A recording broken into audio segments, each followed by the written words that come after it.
préparer un petit vlog de ma journée de fête des mères. Là, bon, je m'excuse d'avance pour mes cheveux absolument dégueulasses. J'avais besoin de le dire. Une coiffeuse, ça s'excuse toujours quand ses cheveux sont pas propres. Ça va pas souvent, les cheveux propres, mais ça s'excuse chaque fois. Fait que ça s'excuse souvent.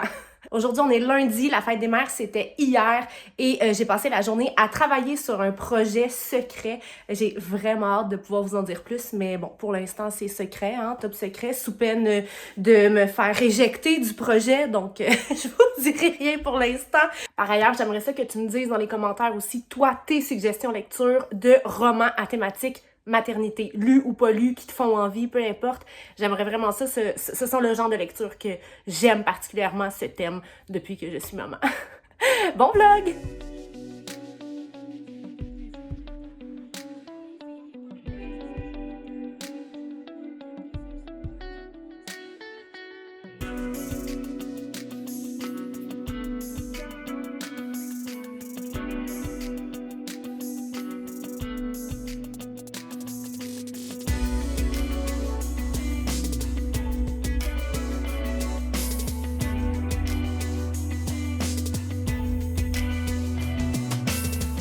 Ma fille dort, je m'installe pour écrire. J'ai un projet secret sur lequel je travaille.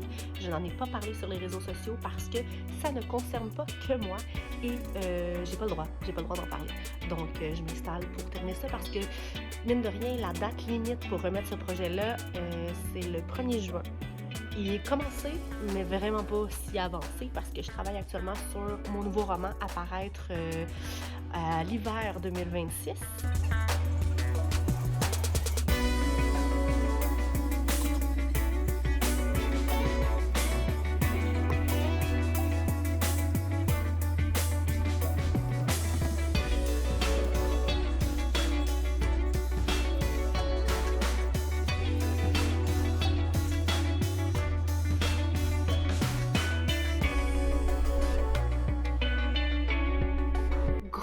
Week-end tellement agréable qui se termine déjà dimanche soir, journée de la fête des mères. J'ai passé une si belle journée avec ma fille, avec ma mère, mon amoureux, mon père, notre chien. 19h30 je pense. Oh mon dieu, même pas, non, il est 19h45, il s'en va 8h. J'en profite pour revenir sur mon week-end qui a été vraiment le fun. En fait, j'ai l'impression qu'il a commencé jeudi dernier parce que en finissant de travailler, on a traversé l'autre côté de la rue du salon de coiffure où je travaille. On est allé manger au Thaï entre amis avec mes deux amis avec qui je travaille et une de mes clientes que j'apprécie énormément. On s'est fait un petit souper de filles. Vendredi, mon amoureux et ma fille sont venus me chercher au travail. J'ai fini, il était 7h30, 8h à peu près. Puis j'ai décidé que même s'il était tard, on s'en allait manger un cornet. Fait qu'on est allé à la crèmerie. Samedi, on est allé manger, c'était mon anniversaire hier, j'ai eu 39 ans, avec mon amoureux, mon trio de belles amies, on est amis depuis une vingtaine d'années, on est allé manger à l'Espace Comptoir à Repentigny, le repas était délicieux, on a terminé ça en allant manger une part de gâteau chez mes parents qui gardaient ma fille avant de revenir se coucher à la maison, et aujourd'hui, dose de soleil qui a tellement fait du bien. Tu sais, les dernières journées, il y a eu beaucoup de pluie. Je sais pas par chez vous, mais nous ici, il y a eu beaucoup de pluie. Pas que j'aime pas le jour de pluie. En fait, ce sont mes journées préférées pour écrire. Mais là, j'avais besoin d'une dose de soleil. Là, ça a vraiment fait du bien. Aujourd'hui, ma fille a fait du vélo pour la première fois de sa vie. J'étais tellement fière. Des fois, il y a des choses avant que tu deviennes maman, que tu fais comme, ah, tu sais, c'est cute, mais tu sais, c'est pas la fin du monde. Oui. Voir ton enfant faire du vélo pour la première fois, c'était la fin du monde. Puis je suis tellement contente, je vais vous montrer, j'ai reçu mon cadeau de fête des mères par ma fille. Bon là, elle l'a démoli un petit peu, je pense. La carte, mon amoureux me l'avait dit, ton cadeau de fête des mères, ta fille l'a un peu démoli. Mais elle m'avait fait une belle carte, elle a joué avec, je pense, puis elle a grappé dessus. Mais c'est tellement cute ce que j'ai reçu, faut que je vous montre. En fait, son éducatrice a fait faire aux enfants un poème, j'imagine, ma petite main avec un genre de poème sur... je vais vous le lire, je pense. Puis j'ai eu un beau dessin ici, un beau dessin de ma fille. Ça a l'air que c'est moi. Mais c'est tellement cute ce qui est écrit, pour vrai, ce matin j'avais la larme à l'œil. Ma petite main, parfois tu soupires un peu en voyant ma petite main curieuse. Elle explore, elle s'allie, elle laisse des marques un peu partout. Mais tu sais, jour après jour, elle grandit, elle change, elle apprend à être plus sage. Alors comment feras-tu pour garder un doux souvenir de ma petite main qui t'aime tant? Te rappelleras-tu encore de ma petite main douce qui trouvait réconfort dans la tienne? Voici pour toi ma petite main d'amour, un trésor que le temps ne pourra effacer, un souvenir d'amour à jamais gravé, ton enfant qui t'aime infiniment. Puis ta petite main, c'est tellement mignon, pour vrai. Puis on m'a fait une petite breloque ici qu'elle a peinturée, une main avec un, je pense que c'est une main ça, je pense que oui. C'est comme symbolique. Les premiers cadeaux de fête des mères, c'est tellement symbolique, c'est tellement mignon. Voilà, je suis vraiment touchée que ma fille m'ait fait ces petits cadeaux, puis merci à son éducatrice en fait qui prend le temps de faire des bricolages avec les enfants. Tu viens dire bonjour toi? Tu viens dire bonjour? Oh, qu'est-ce que tu fais là? Oui? Et donc voilà, c'était mon week-end. Je vais prendre 2 minutes pour vous raconter mon accouchement. Mon accouchement, c'est quand même assez spécial, là. Je me l'ai fait demander souvent parce que j'ai écrit la duologie Ma famille recomposée, dans lequel je raconte mon accouchement. Et beaucoup de gens me demandent, des lectrices en fait, c'est-tu vraiment comme ça que ça s'est passé? Puis je suis comme, ouais, c'est exactement comme ça que ça s'est passé. Moi, j'étais prévue ma date d'accouchement le 9 juin 2022. Et finalement, dans la nuit du samedi au dimanche de la fête des mères, comme dans le fond, la nuit dernière, là, c'était un 7 mai, un 7 au 8 mai, il me semble, j'ai fissuré mes os. En fait, une fissure des membranes. J'ai pas perdu mes os complètement, mais je me suis réveillée sur le divan du salon parce qu'on dormait dans le salon complètement trempée. Mon amoureux pensait que j'avais eu un petit dégât de vessie. Il en revenait pas parce qu'il était comme, mais non, tu sais bien que t'as fait pipi au lit, ma chérie. Tu sais, non, c'est sûr qu'il y a quelque chose là, c'est pas... En même temps, tu dors, fait que tu t'en es pas rendu compte, mais là, en allant aux toilettes puis tout ça, on s'entend clairement que ça coule pas du même endroit. Et que j'ai appelé à la maternité puis ils m'ont demandé de venir pour juste vérifier que tout était correct. En pleine nuit, j'ai appelé ma maman pour qu'elle vienne garder les 2 enfants de mon amoureux qui étaient là. Et finalement, en arrivant à l'hôpital, ils ont décidé de me garder parce que c'était une fissure des membranes et je devais être alitée au moins jusqu'à 37 semaines. Et là, j'avais 35 semaines. Donc, c'était 2 semaines. J'ai un peu trouvé ça paniquant. Je sais qu'il y en a plusieurs qui sont alités des semaines durant, mais moi, j'étais comme, oh, mon Dieu, tu sais, j'avais rien préparé. Oui, j'étais préparée, mais j'avais pas mon sac de préparer. J'étais pas prête mentalement, là, puis j'avais tellement peur d'accoucher trop tôt. C'est pas la fin du monde, 35 semaines, mais quand même. Fait qu'on voulait se rendre à 37, donc j'étais censée accoucher le 19 mai par provocation. Et finalement, moi dans le fond, 2-3 jours avant de finalement accoucher, j'ai accouché le 15 mai. Ma fille va avoir 3 ans ce jeudi, on a 5 jours de différence. J'étais à l'hôpital quand j'ai fêté mon 36e anniversaire. Puis, en fait, je me suis levée pour aller aux toilettes. Là, j'en ris, là, mais à l'époque, c'était pas si drôle. Je me suis levée pour aller aux toilettes et je me suis enfargée dans la couverture du lit d'hôpital et j'ai effectué un vol plané. Et là, j'ai voulu retenir ma bédaine. C'est mon menton qui a tout pris. Je me suis mis à pisser là. Je saignais finalement, hein. J'avais une plaie. Et là, j'ai appelé les infirmières au front desk pour leur dire, écoutez, je pense que je me suis ouvert le menton. Puis ils étaient comme, tu penses? Je suis pas mal certaine, hein? J'étais pleine de sang. Là, ils ont pensé que j'avais eu un malaise, ils se sont emmenés en courant.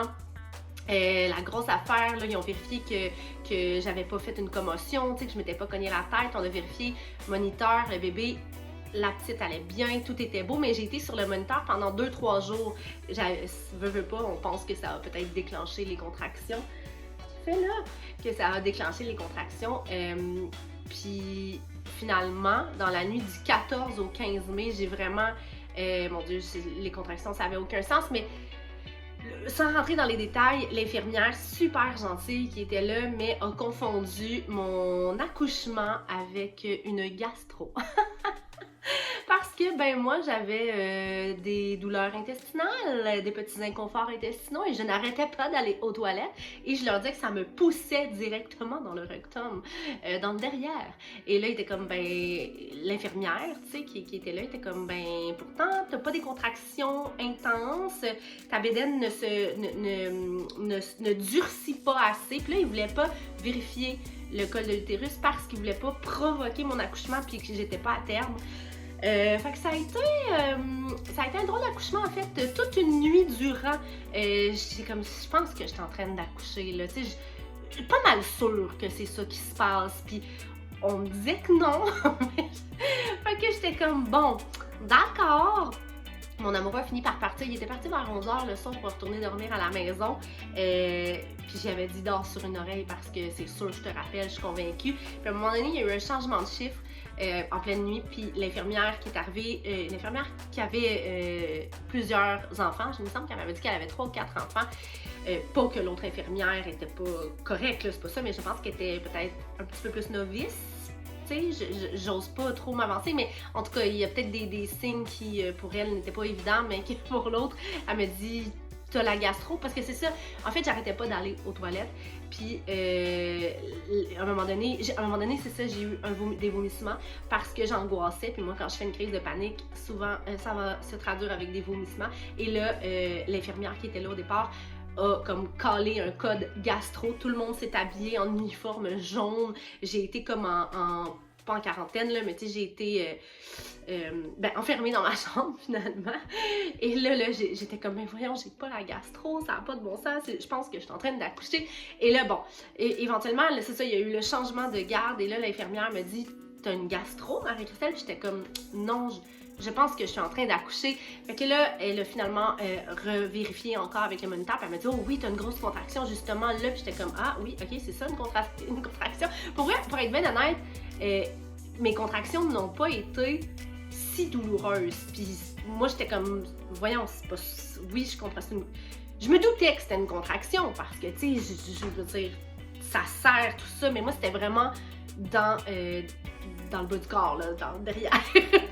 Mais tu sais, j'avais déjà entendu là, que c'était ça, des contractions aussi. Fait, mais l'infirmière me disait que non. Fait, en tout cas, vous allez peut-être me trouver bien nounoun, là, mais voilà. Puis moi, ça n'a pas été douloureux, genre à m'époumoner, à crier, à pas être capable de me gérer. Tu sais, je les gérais bien, les contractions. Et là, elle a fait venir la gynéco et j'étais ouverte à 8, presque et demi. On sentait les cheveux.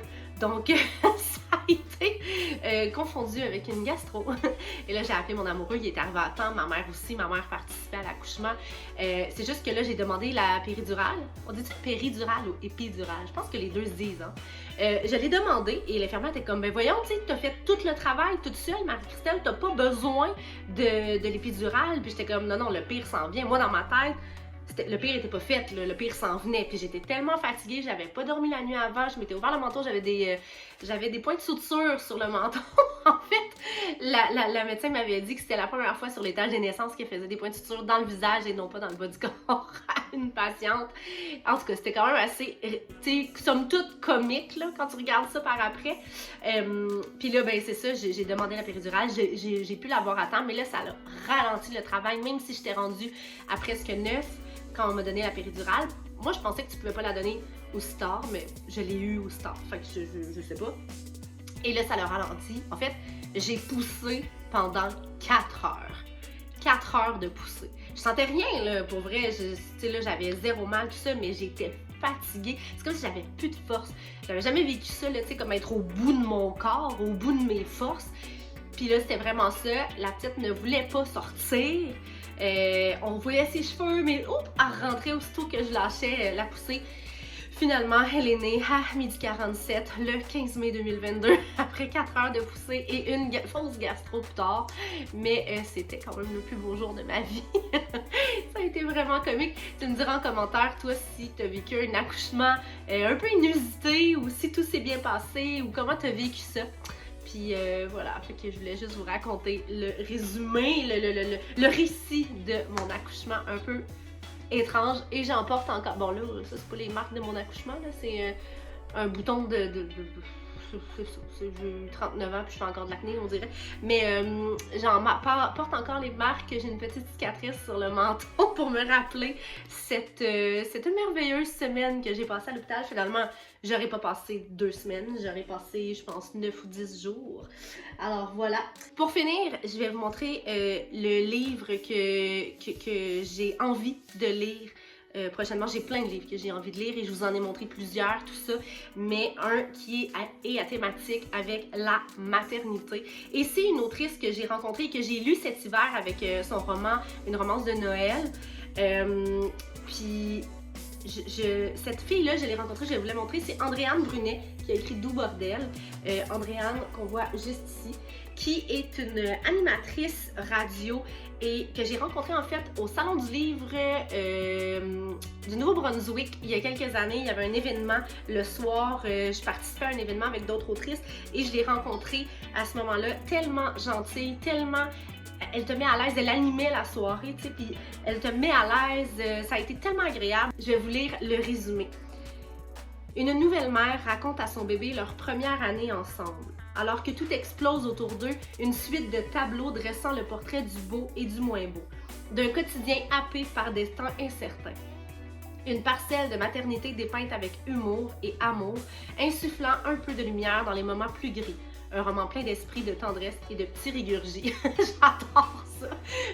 C'est le roman à thématique de la fête des mères que je compte bien lire prochainement. Et sinon, ben, je vous souhaite une belle semaine parce qu'en fait, je vais publier cette vidéo-là probablement demain, lundi. Donc, quand vous allez la voir, on va être lundi ou peu importe. Fait que je vous souhaite une belle semaine, un beau printemps. J'espère que vous avez passé une belle fête des mères. Si vous en êtes une, si vous en êtes pas une, mais que vous avez votre maman ou si votre maman est au ciel, j'espère que vous avez pensé à elle et quand même passé de doux moments. Et on se revoit très bientôt pour une autre vidéo. À bientôt!